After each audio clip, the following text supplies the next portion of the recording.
Rome divided in two. The Roman Empire didn't last forever. Today, if you go to Italy, you will see ruins of old Roman buildings. You will see the remains of old Roman roads, but you won't see any ancient Romans. What happened to the Roman Empire? The Roman Empire got too big. Its borders were too long for one army to protect. The soldiers of Rome couldn't possibly keep all invaders out of Rome's territory.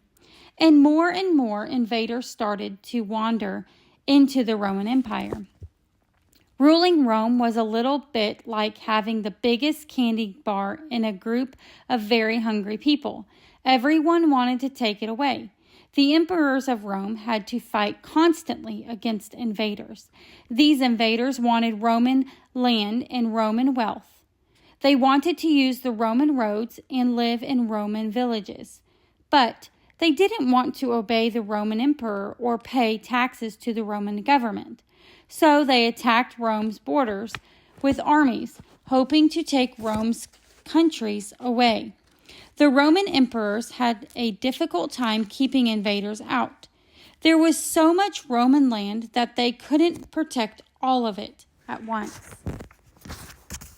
If ruling Rome was like having the biggest candy bar in a group of hungry people, ruling the entire empire was like having a candy bar as big as a car. How could you keep the whole candy bar safe?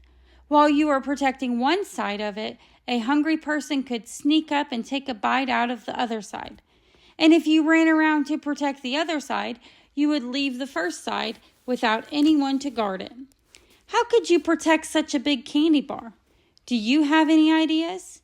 Here's one idea. You could break the candy bar in half and give the other half to someone you trusted to guard it for you. That's exactly what happened to the Roman Empire. A wise emperor named Diocletian realized that no one ruler could keep all of Rome safe. "This empire is too big for one man," he exclaimed. "I will break it into two pieces and ask someone else to rule the other half." So Diocletian asked another Roman leader to be his partner. This partner, Maximian, ruled the western part of the Roman Empire. Diocletian ruled the eastern half. Now Rome had two emperors, Diocletian and Maximian, worked hard to protect Rome. Each one had an army, and they recruited more and more soldiers to make their armies bigger. For a while, the Romans held off invaders. The Roman Empire seemed to be doing well. Eventually, Rome became the capital of the western half of the empire. And Constantinople, the city named after Constantine, became the capital of the eastern half of the empire.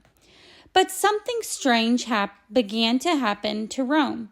The Western Roman Empire grew poorer and poorer, while the Eastern Roman Empire became richer and richer. The people of the West even had trouble finding enough food for themselves. They had to buy food from the East, and Rome, which had once been the greatest city in the world, was looking run down.